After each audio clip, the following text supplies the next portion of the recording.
because you went to double overtime on Friday, you have to drive 3 hours to the airport, fly to Texas, get off that plane, go practice, go to bed, wake up and play again.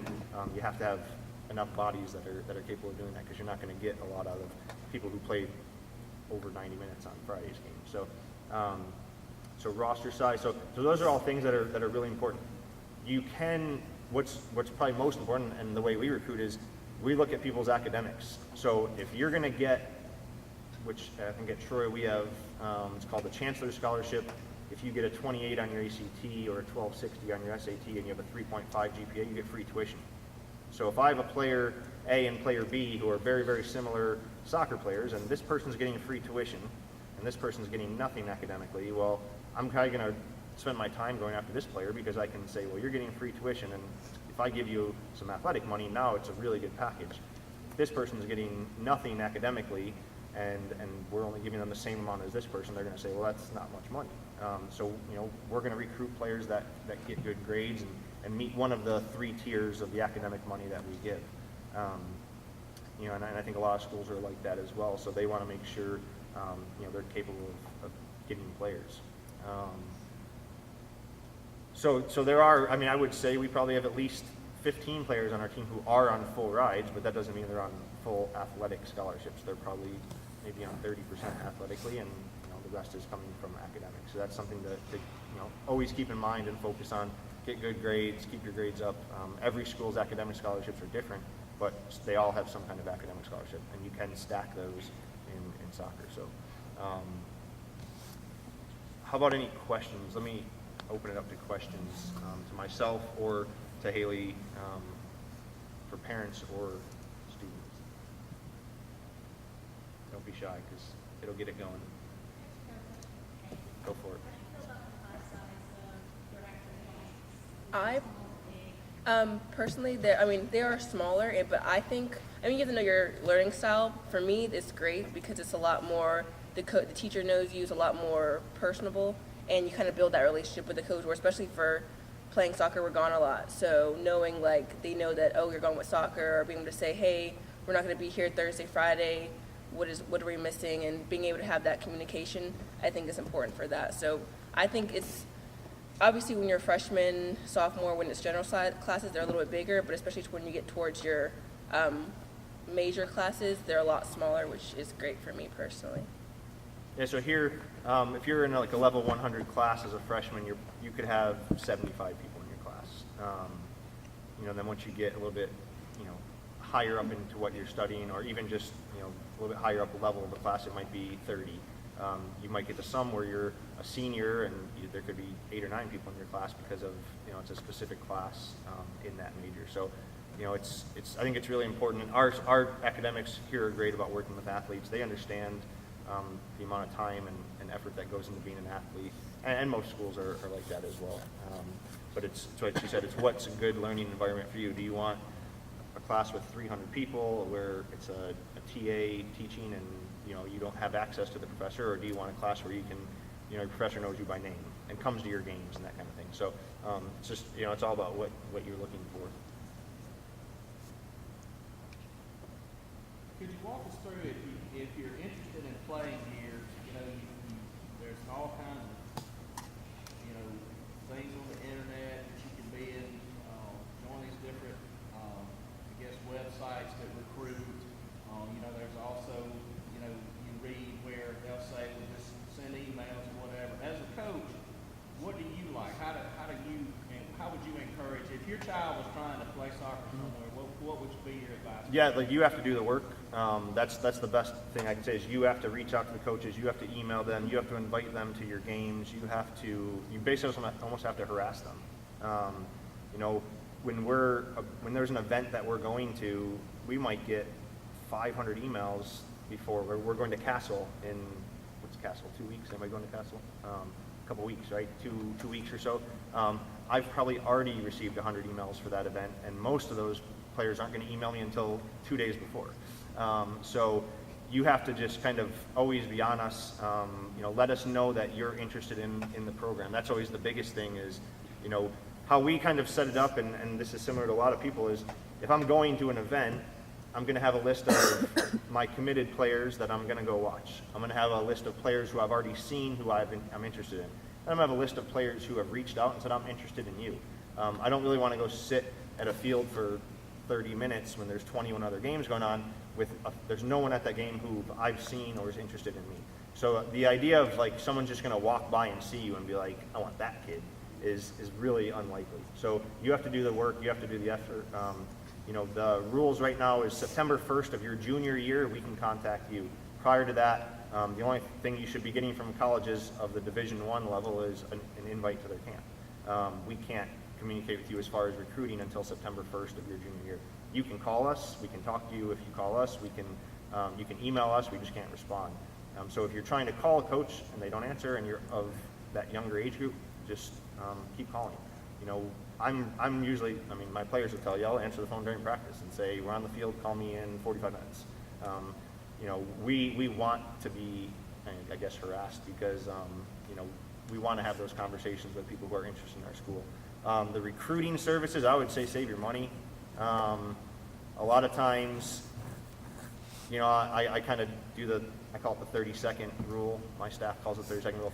If I'm still watching someone's video after 30 seconds, then maybe I'm seeing something I like. But the majority of the time, it's, you know, the first 30 seconds, it's someone kicking the ball off the screen. I don't know if it went to the other team. I don't know if it went out of bounds. I don't know where the ball went.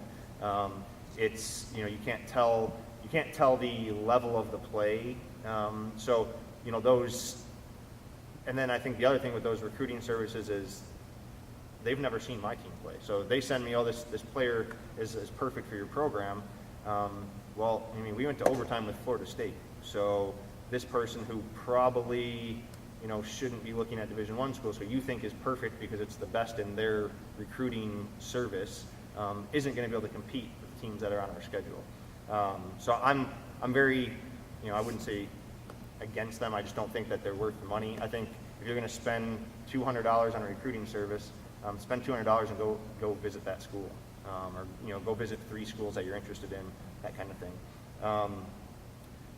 So the way our sport works, for the most part, and like I said, we've had people commit to us 2 weeks before the season starts. You really are only going on unofficial visits in women's soccer. You go on an official visit your senior year, but for the most part, we usually have people committed by that point. We're still looking. You know, we have room for a player for the next year. We have a couple, you know, spots for players for 18, and we haven't even started with 19, like some of the other schools have. But official visits are for us typically who's committed to us, who's been committed to us, unless we come across a senior who hasn't been committed anywhere, and we're like, hey, like, let's get that person on campus and have them check us out. But unofficial visits, you can do as many unofficial visits as you want. You can go on 100 unofficial visits. You can go on an unofficial visit to the same school 30 times. The difference between official and unofficial is that we pay for it. So they're very similar. An unofficial visit, you're going to meet with the coaches, you're going to go on a campus tour, you might meet with the players, you might even stay with the players in the dorms if you choose to. We just don't pay for anything, whereas the official visit, we can pay for the transportation, we can pay for dinner, we can pay for entertainment, that kind of stuff. So, you know, I think that's another big step is you need to go visit the schools. You can typically tell if there's interest from a school if you are contacting the coaches and you're saying, I'm willing to come and visit you, and they're just like, oh, like, here's admissions phone number, they're going to give you a campus tour. You know, there might not be interest there. The players that we're interested in, we're going to spend time with, we're going to spend a couple hours with, we're going to take them around campus, we're going to show them everything, we're going to sit down and talk about the program, that sort of thing. I think that identifying, I think I said it and I forgot to go into that, identifying the level you can play at is just extremely, extremely important. I know that you all would love to play at North Carolina or Florida State or UCLA or Duke, who won last year, or Penn State, who won 2 years ago. I would love to be the coaches at that school. However, the realisticness of getting to those schools, Florida State brings in a lot of international players and maybe 6 players a year. You know, UCLA is bringing in 8 players, and that's from the entire country and the players that are in nationals. So you have to realize to play at that level is very, very challenging and very, very difficult. And if you haven't been on the U15, U17, U20 national team, there's most likely a chance that you're not going to end up there. So you have to find out what's realistic for you. And your parents are going to tell you that you're really, really good. They're going to tell you that you're the best player on the team, and if they would have passed you the ball more, you guys would have scored. And if you would have, if they let you take the free kick, you would have scored, all that kind of stuff. Your club coach is going to tell you that you're really, really good, because that check every month is helping him, support his family. So they're going to tell you how great you are and that you should be looking at this school, because guess what? If you get to go to, Florida State or Florida or, Auburn, who's having a great year, it looks really good for that coach. Also, that coach probably hasn't watched any college soccer games. To be honest, I've been a club coach for 7 years, and you're running around coaching 4 or 5 teams, and you're busy. So I say you have to find someone who's going to give you honest feedback, who isn't going to get anything from it. So you should all have a rival club team. Contact that coach and say, hey, we're playing next weekend, and I would love if you could kind of give me some feedback of where you think the level I should be looking at. And usually, I find that they're going to be honest with you. They don't gain anything from telling you where you should be looking. I was also a high school coach, but the majority of high school coaches aren't soccer people or high-level soccer people. If your high school soccer coach played baseball in high school and is your math teacher, probably not the best person to be telling you what level you should be looking at. If your high school soccer coach is someone who's involved at a very high club level or played at a high level, then maybe they can. There are very good high school coaches out there, but for the majority, it's you happen to be the best player on their program. They think that you should be going to these great schools. So figuring it out is the toughest part, probably. Figuring out what level you should be looking at. Again, I think you need to go watch college soccer. Everybody should live within an hour of a college program, hopefully, even if it's a Division II. Go watch. I was lucky enough to coach at Miami in Florida, and both of those schools are big profile schools, and Miami is a big vacation destination place, and we'd have so many players come, and I'd get called from the secretary, oh, there's someone here. I'd walk down there, and they'd be, I play soccer wherever, and I'm interested in Miami, and I would say, fantastic, we happen to have a game tonight, game's at 7, we're playing North Carolina, come out and watch the game, and if you're interested, think you can play at this level, stop by tomorrow morning. And 9 out of 10 times I never hear from that person again, never see him. So you have to go watch college soccer. And in this day and age, it's easy. I mean, Troy's gone to ESPN3, so now starting this season, all of our games will be on ESPN3. You can sit at home and watch it on your laptop. All of our games have been broadcasted in the past as well. It's so easy to watch them now that you need to see what that level looks like. Because I think that's, we get all the time, the club coach sends us, in their mind, their best player to an ID camp or has us come out and watch them, and we say, hey, just not athletic enough or not technical enough or not tactical enough, and they don't realize that, what levels they should be sending people. So I think that's probably the hardest thing, is identifying where you're capable of playing, and then once you do that, it's, I think committing your time and effort to going to those schools. I have a lot of friends in this profession, but if you're going to a camp and there's 300 players there and you've never spoken to the coach, you're probably never going to be seen by the coach at that camp. It's tough because I'm very, very pro ID camps, and there's people in this room that I've gone to other big schools camps and found them and kind of gotten them to come here so we could see them. I think it's just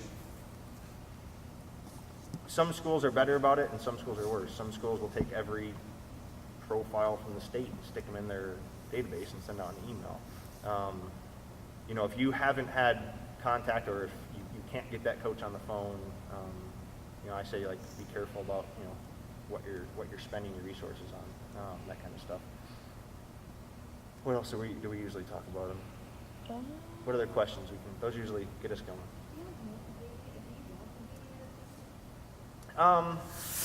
I like video on international players and goalkeepers, because I'm not going to go overseas very often. I usually go once or twice a year, and then goalkeepers, you might go to a game and never see them do anything. So goalkeepers and international players, video is good. For the most part, I would rather you send me an entire game. So if someone's going to send me video, send me the entire game. It's when it starts to get clipped is when it becomes difficult to see what am I watching. Again, where's the ball going? What level am I watching? Am I watching, a team that you're beating 15-0? Yeah, you're probably going to look really good. So for me, I'd rather just someone send me the whole game or send a link. It's on YouTube, because I'm going to sit and watch the whole game. I'm going to see I don't think people understand what we're looking for. The college level is athleticism, tactical awareness, soccer IQ, and then technical ability. And really what you see in those videos is, if anything, you're going to see the technical ability. You're not going to see their movement or how they got to that space. You're not going to see what they're seeing, if it's just zoomed in on them, that kind of stuff. So it's tough. So yeah, I mean, I'm okay with video, but I'd rather see the whole game. Just let me watch the game and make my opinion from that. And I'll also say for like players, because I remember when I was going through the recruiting, what I would do a lot is just like look through the roster of players and just kind of see like those accolades, those kind of like where they fall into and what their team did, what they did as a player, to kind of see like where you are, what they are, kind of see how you fall into that, if you have questions on that too. And there, someone, I can't remember if it might be herosports.com, has this fall, they actually went out and I thought this was fantastic. They broke down Penn State's roster, who had won the national championship 2 years ago, right? Yes. And they looked at it and said, national team youth experience, and it checked off all the players that had that. It was ECNL level, checked off that stuff. Regional ODP, checked off that stuff. And they had, it was like shocking that they had one player on their team who didn't fall into any of those categories. And she happened to live in State College, so she probably went to their camp 10 times in her, U14 to U17, and they had a relationship with this kid, and it worked for them. Then they went, and I think that's where a lot of times you're not getting that information at some of the places you're at, and it's difficult. So I like to take a little bit of time and just talk about it and answer any questions, because there's, it's more challenging than some might think at times. And then obviously I like to show off our basketball arena. It's one of the best in the country. So it's about, I think, a $45 million building that they built 4 years ago. It's won a bunch of awards and been voted top 5 in the country. So we think it's a pretty cool place for our basketball team and volleyball. They play here, and obviously if you've got a chance to look around campus, they, we're very committed to athletics, and we just announced on last Friday or last Saturday we had our groundbreaking for our North End Zone project, which is a $20 million upgrade to our football facility. They're having a great year. They're 8-2, and we're in the top 25, and unfortunately lost on Thursday night, so they'll probably fall out now. So our school is very committed to athletics, and it's something that we take a lot of pride in. So definitely an opportunity to come in here and show everybody what we have. Our facility, I do apologize, our field usually looks good, but as you can tell, the Bermuda grass and the ryegrass right now are in their battle. So the ryegrass will take over here, and it'll be green in probably a week or so. We just overseeded it last week, so it's kind of in that in-between stage. The Bermuda can't survive in this weather, and the rye hasn't quite taken over yet. So, but what we'll do is we actually have one of our players, so we'll have her introduce herself. Some of you had a chance to meet her. She can kind of talk a little bit about her story, which is one of the many unique stories in college soccer, especially in the women's side. And I'll get more into that here in a minute. So Haley, come on up. So name, where you're from, how you got here, why you came here, that whole stuff. You've done this enough times. So. Yeah, I'm Haley Robertson. I'm from Virginia. I transferred. I was at Auburn University my freshman year, and I transferred here my sophomore year. Came here, knew Jason from back in the day, and kind of got in contact with him when he was at Florida initially, and kind of I remember he had seen me play some and came here. It was a great program. He had taken over and really started going upwards, so I was just like, I think this would be a good place, and I love it here. Like, it's definitely a good all-around experience with the team and the girls, and just a good experience for me. So, yeah. What's your major? Oh, I'm broadcast journalism major, minor public relations. This is actually my senior year in the classroom. I believe that's the word. Yes, senior year in the classroom. Yes. So she's graduating in May, but has another year of eligibility, so she's going to work on her master's here next year while she's still playing. Yeah, should be fun. So that's one of the unique. So I originally saw and recruited Haley when I was an assistant at University of Miami. Oh yeah. Sorry. Then I was as an assistant at University of Florida. She was playing at Auburn, so then played against her. And then when I got the job, her mom actually moved to Alabama in that whole process, and she wanted to stay close to home. And Troy was a good fit because we had a relationship from the past, and somewhere that she could come in and enjoy a successful career. So that's just one of the very unique stories. Obviously, there's so many. We have players that commit to us as freshmen in high school, and then this year we have a 2017 who this will be my fourth season. She committed to us as a freshman in high school. We have some that commit to us in July, and the season starts in August. So it is never too early and it's never too late. It's about what's good for you, and that's, I think, the most important. Is some people kind of get caught up in when they're doing this because other people on their team are doing it, because there's pressure from parents or the club or the college itself or that kind of thing. So my best advice is you have to do what's good for you. At the end of the day, there's everybody who is at our camp. There's somewhere you can play college soccer. There's 333 Division I teams. I think there's 220 Division II teams. Couldn't even tell you what the numbers for Division III. I just got back yesterday from a week at the Junior College National Championship, which was down in Florida, and I watched junior colleges from Laramie, Wyoming, Tampa, Tyler, Texas, all over the country. So there's junior colleges, and there's players that were at that event that we will make offers to. That there was a player committed to Colorado, there was a player committed to Tennessee. So there's all those different levels. It's just a matter of what you want out of the experience and finding that fit for you. I think that's the most important. I think there's finding out what you're getting yourself into is really important. I think that's a big thing. I think like these ID camps I love. We had we've brought in, with this year's incoming freshmen, we will be at, not counting transfers, I think we'll be at 37 players that we've brought in since our staff took over. And out of 37 incoming freshmen, 35 of them have been at one of our ID camps. The only two that didn't come to our ID camp, both are from Sweden, so that was difficult for them to come to our ID camp. But everyone else, and that's players from Idaho, Maryland, bunch from Florida, Georgia, Alabama, Texas, Michigan, Indiana, Illinois. So, we've had players come from all over the country, and to me, one, you getting to experience how we coach. You might leave here and say, I can't play for that guy, just don't like him, and that's good. Like, you don't want to play for me if you can't think I'm a good coach. So knowing how we play is important. Seeing the school, seeing the facilities, those things are all very important.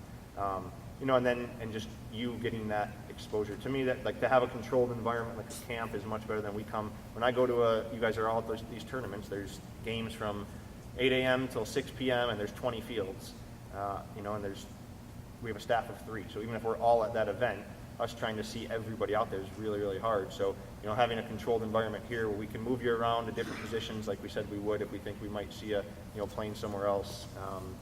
Having the training side of it, the technical stuff that's important to us, those are all things that allow us to, just take control of, rather than we're at your game for maybe 15 minutes and, it's a game that doesn't necessarily showcase what you're capable of.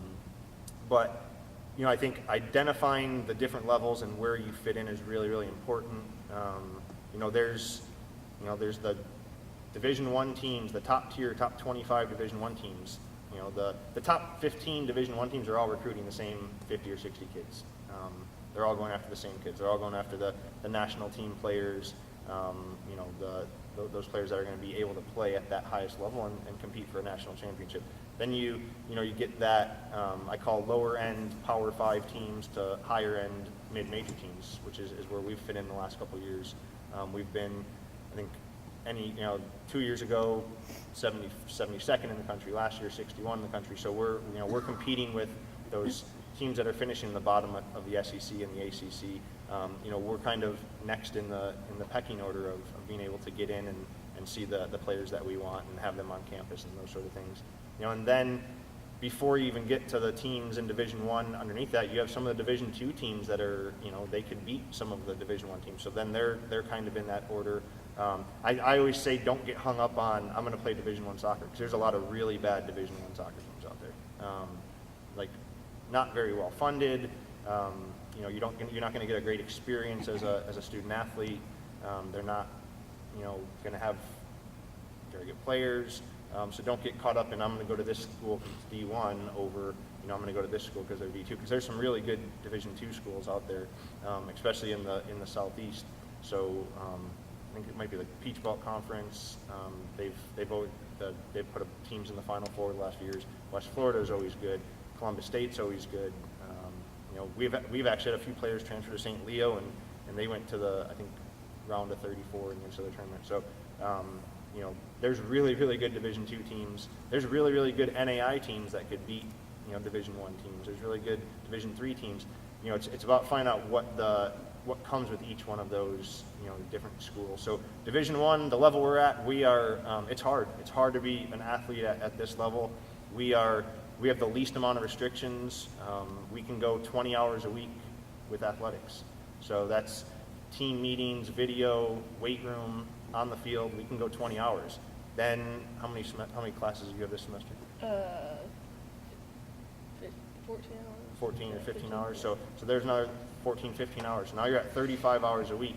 That's not counting going and seeing the trainer for any treatment that you need. That's not counting your study hall, which could be, depending on your grades, another up to 8 hours, depending on what your grades are. So you're putting in well over 40 hours to be an athlete at this level. It's a big commitment. In the fall, we train at 7 a.m., so you have to be in the locker room by 6:30. So you are, getting up hopefully by 6:15, and having a snack on your way over to practice. Then you're going to class after practice, and then you're going to meet with your tutors. You might have lifting that afternoon. You have to see the trainer somewhere in there because you have an injury. You might have a class at night. So I tell everybody this because it's like you need to know what you're getting yourself into. It's very different from other things. We go full year. We're not. People say it's off season, but we actually get back here from break in January, and we start right back up, and we go every day. So we have what's called a championship season, which is our national championship is in the fall and in December, and then our non-championship season is in the spring. But that just means our games don't count towards our rankings, and there's no championship. We still play games, we still train, we still go every day. That's the difference with some of the other levels. Division II starts later in the year, like they start 2 weeks after us in August. Division III starts even later than that. Division III can only train 12 times in the spring. So they have 12 team trainings all spring. We're going every day for up until the week before finals. So each division has a little bit different restrictions. Scholarships is a big thing. Everybody always wants to know about scholarships. Division I is 14. If you're a fully funded Division I program, it's 14 scholarships. Division II is 9.9, I believe. Division III is no athletic scholarships. Junior college is 18 scholarships. NAIA, it's mostly going to end up based on what that school is willing to fund. So knowing that is important. Where does that play a role in your priority? 14 scholarships, when you have a roster of 30, that means you've got to spread that money around. And a lot of times people, either the expectations aren't there or what they hear from friends isn't quite the truth. Like, I'm getting a full ride to this school. There's very, very few players at any level of Division I that have a full ride. If I'm going to give somebody a full ride, that person, I need to be guaranteed they're scoring me 15 goals a year, and that doesn't happen very often. So you're going to spread your money out to try and maximize getting the players that you can get, because you have to have enough on the roster. We had 32 on our roster this year, and we got to the point towards the end of the season we were lucky if we had 20 healthy people to dress. So roster size, you guys are. That's one of the questions I always get. Is, I see you carry 30 people. Like, why? It's hard. Like, college soccer is very hard. It's very physical. The turnaround, we have weekends where we're in North Carolina on Friday and in Texas on Sunday. And so you just played 100